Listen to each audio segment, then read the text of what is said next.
Welcome to Medicine Woman Tarot. This is going to be a general reading for the sign of Virgo. Please take what resonates and leave what doesn't. Father God, in the name of your Son, Jesus Christ, help me to give a clear and accurate reading for the sign of Virgo. If you'd like to make any donations towards my channel, you'll find the link in the description section.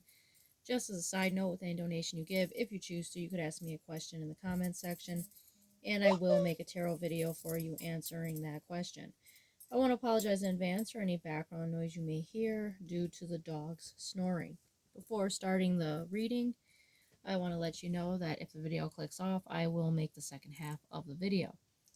Now, I scurried the pink gem for you today, and I started scurrying before starting the video, and what showed up for you is very interesting. So take it how it resonates. Excuse me, I got dog hair stuck to my rings.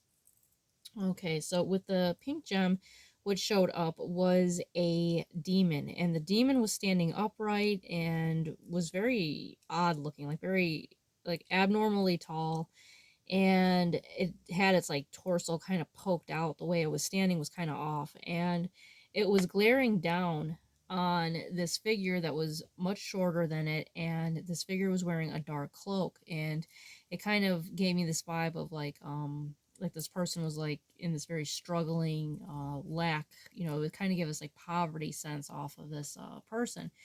But this person did not have a human face. It looked like they had a beak, like a bird-like face. And then that demon was no longer a demon, but a dragon, glaring at this person from over its back. But this person became a bird, and it was a black bird with like kind of like white patch of hair on its head, and the dragon was like glaring at it.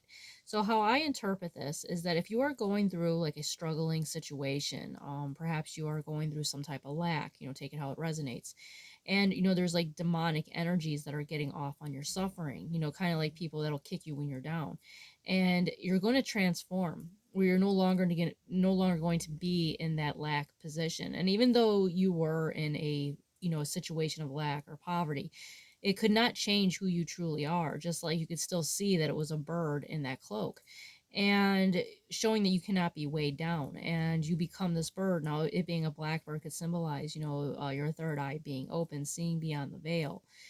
Birds are messengers from God. So whatever the case may be in this situation here, where there's demonic people, demonic energies that are getting off on your suffering, it's not always going to be so. They're going to be showing their true colors, and when you are elevated, when Jesus elevates you, then you're going to have these demonic energies that are going to be glaring at you from over your shoulder, that you're no longer in that situation of lack.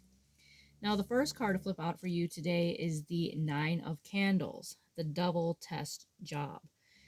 In all this, Job did not sin by charging God with wrongdoing. So with this card is this message that even though you're going through a difficult situation, even though we go through trials and suffering, we do not blame God. For God is using all this for our greater good. And that's what Job did. Of course, he had, days where he was wondering why this was happening, but he did not blaspheme or say anything against God. Instead, he knew deep down in his heart that God had a purpose for this. And if you notice these people back here, these people are glaring at him, watching him during his suffering, and kind of getting off on it, trying to plant negative seeds in his head, trying to say that he was at fault, that he must have done something wrong for all these misfortunes to happen.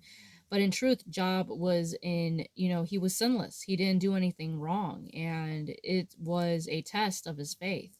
So we have the Nine of Candles being here. You also have the Knight of Candles as well as the Queen of Candles. So you have lots of fire energy that is here. This is all candles that came out.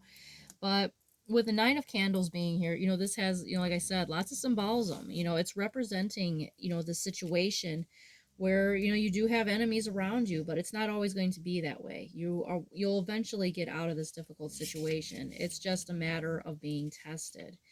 And, the Knight of Candles, or I'm sorry, the Nine of Candles, it represents endurance, perseverance, test of faith, and character, standing firm against challenges, wounded but still standing, facing multiple challenges. So even though you're going through a difficult situation, you are going to still be standing, and your enemies are going to watch your rise. So just like the saying goes, my enemies watched me fall, now they have to watch me rise. But we'll get into this in more depth in the second half of the video. I will see you in the next one.